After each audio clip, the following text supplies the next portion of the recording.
안녕하세요. 오늘은 행복주택 신청하는 방법이랑 LH 행복주택에 살면서 좋았던 점들을 소개해 보려고 해요. 우선 LH 신청하는 방법은 LH 청약플러스라고 네이버에 치면 홈페이지가 나오는데 거기에 접속하셔도 되고 앱스토어 들어가셔서 LH 청약플러스라고 검색하시면 앱을 쉽게 찾으실 수 있어요. LH 청약플러스 들어가면 임대주택이라는 항목이 보이실 거예요.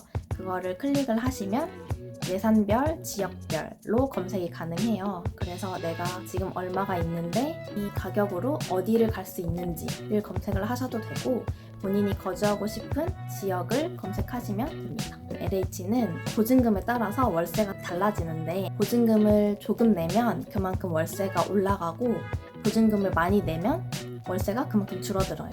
그리고 좋은 점은 처음에 입주할 때는 보증금을 조금 내고 월세를 많이 내다가 전환 보증금 신청이라는 게 있어요. 이건 최대 3번까지 가능한데 내가 돈이 조금 모여서 보증금을 많이 낼 수 있으면 보증금을 증가를 시키고 그만큼 월세를 줄일 수가 있어요.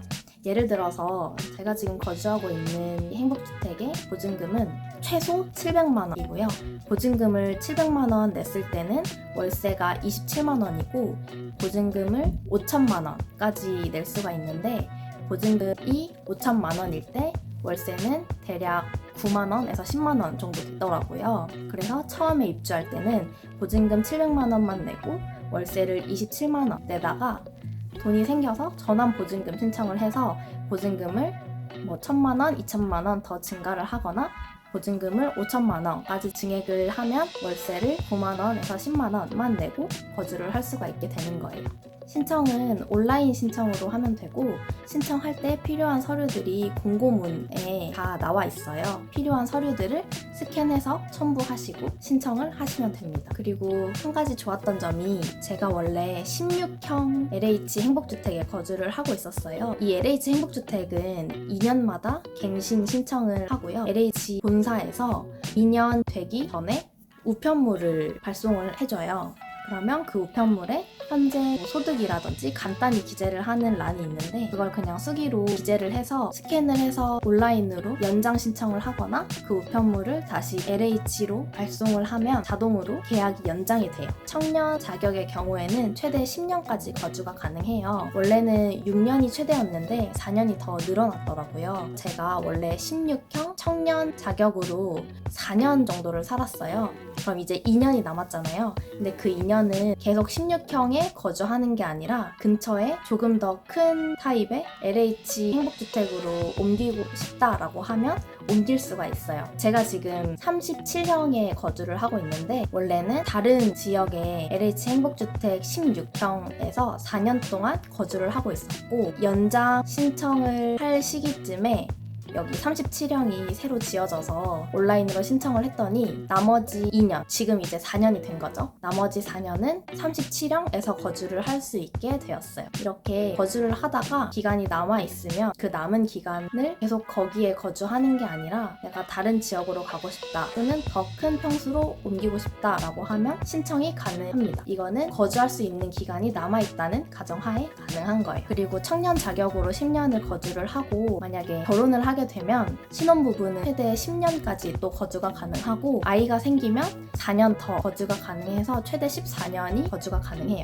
그래서 청년 자격으로 10년을 거주를 하다가 결혼을 하고 아이가 생기면 14년을 더 거주를 할 수 있는 거예요. 제일 중요한 게 자격 요건인 것 같은데 행복주택에 이제 7년째 거주를 하고 있는데요. 7년 전에 제 연봉이 2,200만 원 정도 됐어요.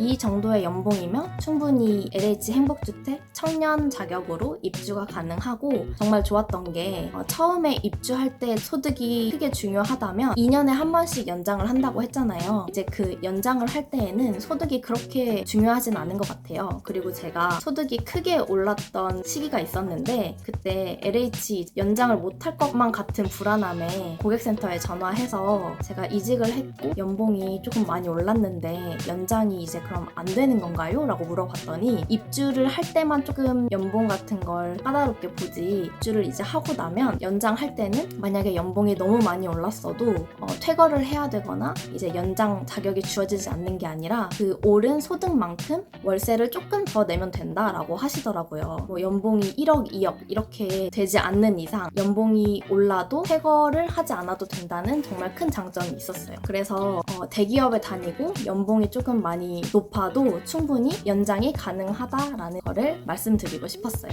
LH가 좋은 게 한창 전세 사기가 엄청 문제가 됐었잖아요. 근데 저는 사회 초년생 때부터 계속 LH 행복주택에 거주를 하고 있었어서 전세 사기에 대한 걱정이 없어서 좋더라고요. 이 LH는 나라에서 관리하는 사업이다 보니까 집주인이 곧 LH 주택공사가 되는 거여서 전세 사기를 당할 걱정이 없습니다. LH를 신청을 하고 이제 당첨이 되면 계약서를 온라인에서 볼 수가 있는데 LH가 아닌 일반 집의 경우에는 직접 동사무소에 가서 확정일자라는 거를 받아야 그 전세 사기나 뭐 이런 걸로부터 보호를 받을 수 있다라고 알고 있는데 이 LH 행복주택은 신청을 하고 계약서가 생기면 그 위에 바로 자동으로 확정일자까지 부여가 돼요. LH가 보는 청년의 조건은 만 19세부터 만 39세 이하이고요.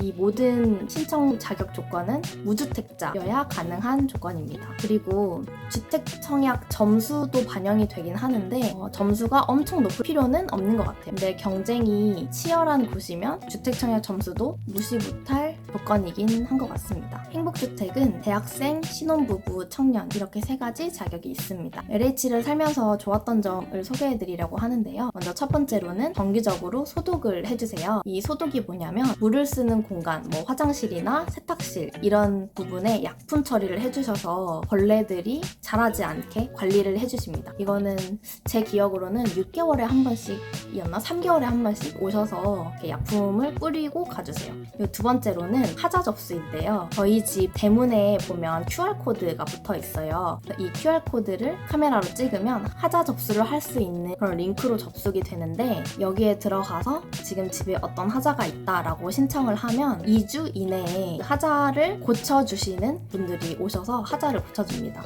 그리고 1년에 한 번씩 문에 하자 접수하세요 라고 종이가 붙어요. 그러면 그 종이를 보고 어디가 하자가 있으니까 고쳐주세요 라고 신청서를 써서 내면 하자 접수센터에서 그거를 보시고 하자 보수를 하러 와주세요. 그리고 세 번째로는 청소랑 주변 시설 관리인데요. 청소 주기까지는 잘 모르겠는데 일주일에 한 번, 두 번인 것 같아요. 아파트 복도라든지 엘리베이터, 뭐 계단 이런 데를 다 청소를 해주시고 조경도 관리가 잘 되어 있어서 엄청 깨끗한 느낌이 듭니다. 그리고 네 번째로는 근처 인프라가 좋은 장점이 있는데 이거는 모든 LH 행복주택이 해당하는지는 잘 모르겠지만 저의 경험을 토대로 말씀을 드리면 제가 거주했던 16형 행복주택이랑 지금 여기 거주하고 있는 37형 행복주택 모두 신축이었어요. 그래서 처음 생겼을 때 주변에 아무것도 없었는데 거주하고 한 1년 정도 되니까 근처에 아파트들이 엄청 들어서고 상가들이 정말 많이 생기더라고요. 제가 생각하기로는 LH 주택공사에서 제일 먼저 그 부지를 선점을 하고 아무래도 인프라가 좋은 부지라고 판단이 돼서 다른 건설사들도 와서 아파트가 지어지는 것 같았어요. 그리고 다섯 번째는 경비 선생님이 많은 것을 관리를 해주세요. 제가 여름에 에어컨을 가동을 했는데 새로 생긴 아파트들은 실외기실이 법적으로 꼭 있어야 된다고 하더라고요. 근데 실외기실에 창문이 있는데 제가 깜빡하고 에어컨을 가동을 하는데 창문을 안 열고 가동을 해서 실외기실에 실외기가 막 돌아가니까